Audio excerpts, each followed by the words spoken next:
En route vers février 2019. Suivez sur e-Radio le journal de la présidentielle. La radio d'ici et d'ailleurs vous livre au quotidien la chaude actualité bien décryptée. Pour mieux comprendre les enjeux de l'élection de février 2019. 2-19, le rendez-vous électoral de e-Radio avec ses auditeurs. 2-19. Merci à tous les auditeurs d'e-Radio et bienvenue dans 2-19. Le journal de la présidentielle. Devant ce micro pour la présentation Migui Maram Ndiaye, c'est le 37e numéro de ce rendez-vous et comme vous le savez, nous sommes à une semaine du début de la campagne électorale, la dernière ligne droite, raison pour laquelle durant toute la semaine, nous allons vous proposer des focus sur les 5 candidats. C'est pour permettre aux 6 683 043 électeurs de mieux faire connaissance avec eux. Pour démarrer, Ousmane Sonko est à l'honneur. Le portrait du leader du parti PASTEF dressé par Pape Alioune Sarr. Mais d'abord, une question. Ousmane Sonko est-il un homme pressé? Pressé à titre personnel, non. Mais pressé pour mon peuple et mon pays, le Sénégal, oui. Sa candidature a suscité un concert de débats contradictoires.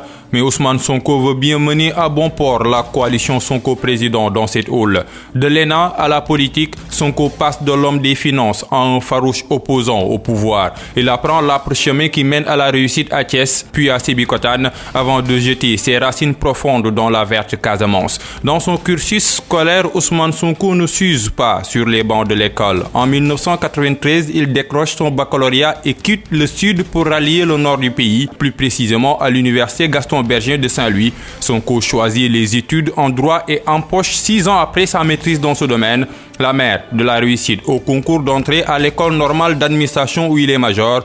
Preuve qu'Ousmane Sonko avait déjà la passion du trône. Une ambition qu'il nourrit en 2002 dans le monde des impôts et domaine où le secret et la discrétion sont rois et reines. 2 années lui ont suffi pour montrer son vrai visage. L'homme est posé mais ardent. C'est dans le syndicat autonome des agents des impôts et des domaines qu'Ousmane Sonko renoue son costume de contestataire. De 2005 à 2012, le secrétaire général de ce syndicat se nomme Ousmane Sonko, un statut qui ne comble pas les aspirations d'un homme pressé. Alors, il choisit la bonne cible pour faire exploser sa popularité politique, l'Assemblée nationale. On a une Assemblée nationale qui ne l'est que de nom, où on a une majorité des députés qui ne comprennent absolument rien aux enjeux. Beaucoup d'entre eux n'en ont même pas les compétences ou la formation, qui sont téléguidés ou télécommandés à partir du palais de la République. En dépoussiérant les secrets du pouvoir exécutif et législatif, Ousmane Sonko enterre en même temps sa vie professionnelle dans l'administration sénégalaise. Par une radiation pour manquement au droit de réserve, Macky Sall lui ferme la porte du monde des finances. Mais Ousmane Sonko avait déjà ouvert l'autre porte qui mène au monde politique avec la création de son parti PASTEF en 2014, deux destins qui sont faits pour se croiser.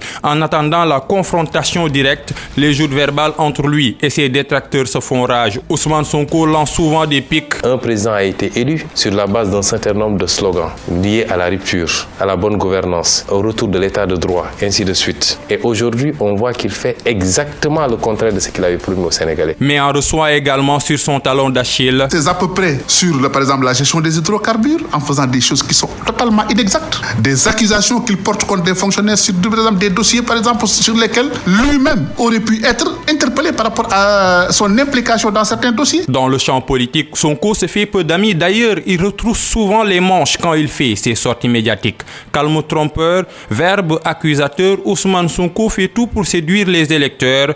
Rien ne semble obscurcir son regard posé sur le fauteuil présidentiel. À 44 ans, le député veut déjà le pouvoir. Du haut de ses 1,80 m environ, Ousmane Sonko est-il en mesure de traverser la barre présidentielle? Réponse, le 24 février prochain. En attendant cette date, Pape Alioune Sarr, donnons la parole à 2 politologues qui lèvent le voile sur les forces et les faiblesses du candidat Ousmane Sonko. Les détails avec Amogo Robert Niang. Ousmane Sonko s'est fait une place dans le cercle des acteurs les mieux cotés à la bourse politique. Il fait l'objet de réactions à tous les niveaux. Pour Jean-Charles Biagui, enseignant-chercheur en sciences politiques, l'originalité de son discours et la nouveauté de sa communication constituent ses forces. Pourquoi la nouveauté de sa communication politique? Parce que, en utilisant par exemple la stratégie du one-man show, où il est le seul intervenant principal dans ses meetings, avec l'expression d'un style direct et surtout il s'exprime de manière très enthousiaste sans utiliser de notes. Ça, c'est plus ou moins rare dans le champ politique sénégalais. Mais cette manière de communiquer pourrait être également sa faiblesse, selon Mamadou Diouma Diallo, docteur en communication à l'UGB. J'ai pas l'impression que la gestion de l'agenda médiatique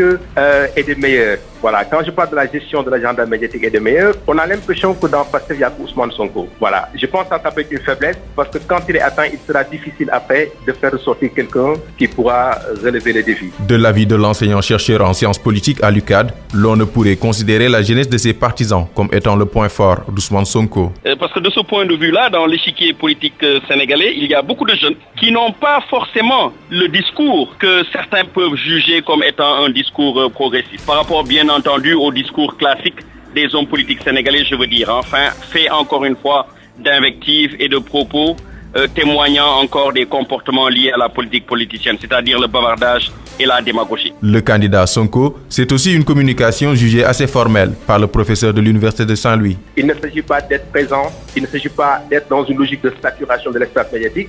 Il faut savoir aussi de temps en temps s'effacer pour pouvoir mettre au devant de la scène d'autres personnes, d'autres personnalités qui pourraient éventuellement incarner, en tout cas jouer le même rôle que joue actuellement Ousmane Sonko dans le paysage médiatique. Une nouveauté dans le discours politique proposé par le candidat, mais d'aucuns lui reprochent sa solitude dans le champ politique. Toujours est-il qu'Ousmane Sonko se positionne parmi les candidats qui lorgnent le fauteuil présidentiel. Entre force et faiblesse, le candidat de Pastef doit chercher le bon équilibre pour remporter l'élection présidentielle du 24 février prochain. Amagor Robert Niang, merci. C'est tout sur Ousmane Sonko. Place à Maître Madické Niang, à qui sera consacré le 38e numéro de 219.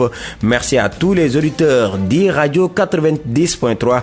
Merci également à Pape Alioune Sarr et à Amagor Robert Niang pour la réalisation de ce numéro. Retrouvez tous les numéros de 219 sur votre site emedia.sn. Migui Maram Ndiaye était devant ce micro, à la partie technique, Maxime Sen.